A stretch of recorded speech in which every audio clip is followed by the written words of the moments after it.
Hello दोस्तों, स्वागत है आप सभी का आपके अपने यूट्यूब चैनल ऑनलाइन आईटीआई पर। दोस्तों, हिंदुस्तान एरोनॉटिक्स लिमिटेड जो कि भारत सरकार के अधीन आने वाली एक महारत्न कंपनी है और यहाँ पर हाल ही में आईटीआई व डिप्लोमा पास आउट के लिए एक फिक्स पीरियड पर जॉब निकली हुई है और इसी भर्ती की सारी जानकारी आज की वीडियो में हम आपके लिए लेकर आए हैं। दोस्तों, वीडियो शुरू करने से पहले आप सभी को बताना चाहूँगा कि ये जॉब निकाली गई है, इसमें 57 पोस्ट निकाले गए हैं, जिसमें आईटी और डिप्लोमा की अलग अलग ट्रेड्स, अलग अलग ब्रांच के लिए पोस्ट निकले हुए हैं और उनमें अप्लाई करने का प्रोसीजर कैसा है, कैसे सिलेक्शन होगा और क्या डिटेल्स, वो सारी जानकारी इस वीडियो में आपको देखने को मिलेगी। दोस्तों, अगर आप हमारे यूट्यूब चैनल पर नए हैं तो इस चैनल को सब्सक्राइब करके बेल आइकन जरूर दबा दें। तो दोस्तों, शुरू करते हैं आज के वीडियो को।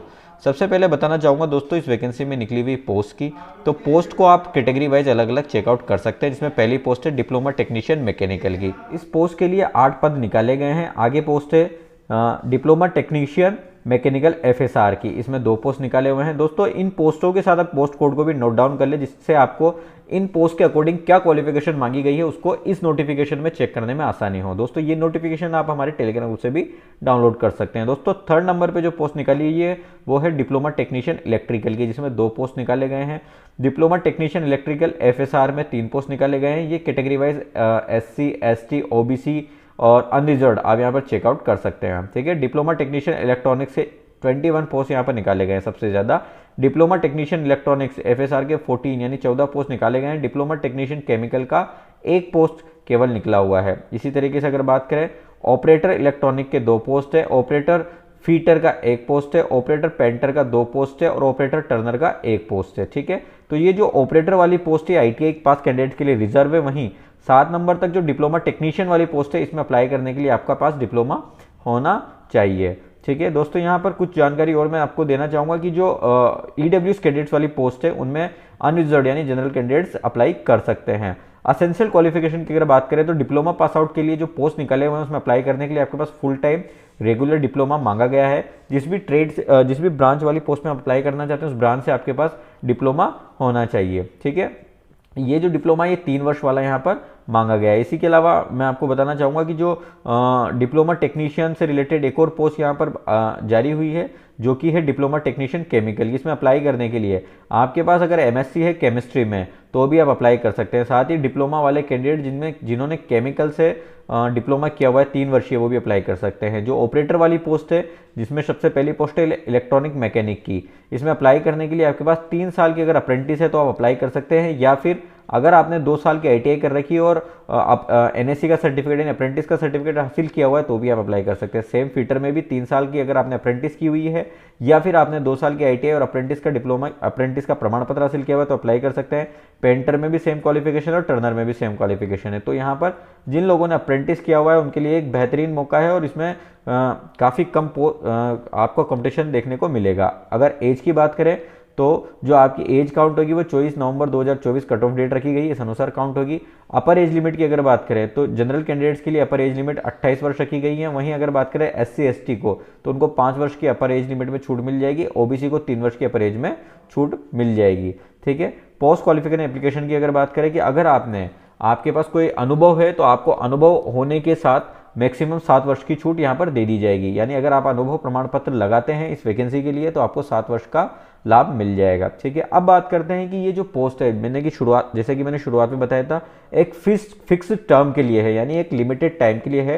तो ये जो लिमिटेड टाइम है ये मैक्सिमम 4 वर्ष तक हो सकता है, यानी यहाँ पर आपको 4 वर्ष तक की अवधि तक काम करने का मौका दिया जा सकता है। ठीक है, इस दौरान जो आपको जो भत्ते जो सुविधाएं हैं वो दी जाएगी। ठीक है, इस 4 साल की जो जॉब मैक्सिमम बता रहा हूँ, मैक्सिमम और मिनिमम कितनी ही अवधि इसकी हो सकती है, मैक्सिमम 4 वर्ष की बताई गई है और मिनिमम कितनी अवधि की हो सकती है। ठीक है, अब यहाँ पर बात करें कि जो इसमें जॉब के दौरान सिलेक्शन होने के बाद 8 हफ्ते की आपकी ट्रेनिंग भी रहेगी, यानी कि जब आपका सिलेक्शन होता है तो 8 हफ्ते की आपकी इसमें ट्रेनिंग रहेगी। अब यहाँ पर बताया गया है कि आपकी पोस्टिंग किन किन लोकेशंस पर रहेगी। ठीक है, सिलेक्शन होने के बाद आपकी जो पोस्टिंग है वो श्रीनगर, सिरसा, बठिंडा, बरेली, गोरखपुर, ग्वालियर, तेजपुर, चाबुआ, बागडोरा, हासीमारा, कालाकुंडा, बीदर, पुणे, भुज, जामनगर, जोधपुर, उत्तरलाई, मामून, मिसाईमारी एंड गोवा, इन लोकेशंस पर आपकी पोस्टिंग दी जा सकती है, ठीक है, इन लोकेशन में से किसी भी लोकेशन में। अब बात आती है आपके सिलेक्शन के बाद आपको कितनी सैलरी मिलने वाली है। तो दोस्तों डिप्लोमा टेक्नीशियन वाली जो पोस्ट है D6 वाली, उसमें स्केल रहने वाला है और उसमें 23,000 रुपये आपकी मिनिमम बेसिक्स पे रहेगा, ठीक है। ऑपरेटर वाले कैंडिडेट्स के लिए 22,000 रुपये मिनिमम बेसिक पे रहेगा। अन्य सुविधाएं, भत्ते और अलग जो अलाउंसेस है वो आपको अलग से मिलने वाले हैं, जो कि यहाँ पर बताया भी गया है। Variable dearness allowances on the basic पे, और जो आपका HRA वगैरह है वो भी आपको नियमानुसार मिलेगा। साथ ही जो TADA है वो भी आपको मिलने वाला है। और जो आपकी ये सैलरी है साल दर साल भी 3% के एनुअल इंक्रीमेंट के साथ बढ़ने वाली है, ठीक है। एप्लीकेशन फीस की अगर बात करें तो दोस्तों इसमें जब आप अप्लाई करेंगे तो इसमें आपको एप्लीकेशन फीस का पेमेंट भी करना पड़ेगा, जो जनरल OBC नॉन क्रीमिलियर और EWS के लिए 200 रुपये रहने वाला है।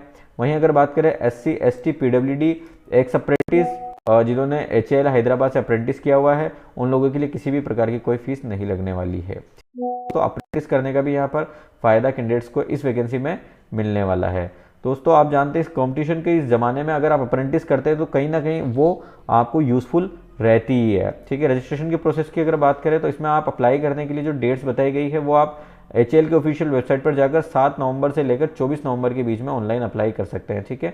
ऑनलाइन अप्लाई करने का प्रोसेस काफ़ी सिंपल है, आपको केवल HAL के ऑफिशियल वेबसाइट पर आकर ऑनलाइन फॉर्म भर देना है, ठीक है। दोस्तों सिलेक्शन की अगर बात करें तो सिलेक्शन के लिए रिटन टेस्ट आयोजित होगा और उसी के अनुसार आप लोगों का सिलेक्शन होगा। जो रिटन टेस्ट है ये 22 दिसंबर 2024 को आयोजित होगा, ठीक है। तो 22 दिसंबर को इसका रिटन टेस्ट होगा।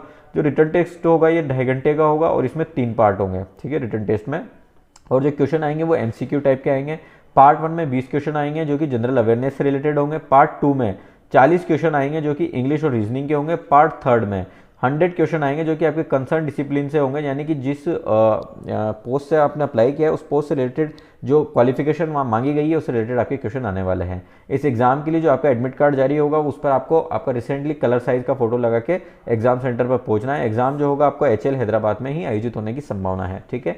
इस वैकेंसी में सिलेक्शन रिटन टेस्ट के आधार पर होगा, इसके बाद आपका डॉक्यूमेंट वेरिफिकेशन और मेडिकल एग्जामिनेशन भी होगा, ठीक है। अप्लाई करने का प्रोसेस मैंने आपको बता ही दिया है कि आपको HAL के ऑफिशियल वेबसाइट पर जाकर अप्लाई करना है। 24 नवंबर 2024 की लास्ट डेट है, रात को 12 बजे तक, ठीक है। इसमें आप एक पोस्ट पर एक ही कैंडिडेट अप्लाई कर सकते हैं, यानी एक ही आप ऑनलाइन फॉर्म भर सकते हैं, ठीक है। और फॉर्म भरते समय आपको विशेष सावधानी रखनी है, क्योंकि अगर आप किसी भी प्रकार की कोई गलती छोड़ देते हैं उसमें किसी भी प्रकार का सुधार संभव नहीं हो पाएगा, ठीक है। यहाँ पर अगर बात करें, अगर आप SC ST OBC non creamy layer category में आते हैं तो आपको जो कास्ट सर्टिफिकेट लगाना होगा वो आपको सेंट्रल गवर्नमेंट वाला जो फॉर्मेट है वो वाला यहाँ पर लगाना पड़ेगा, ठीक है दोस्तों।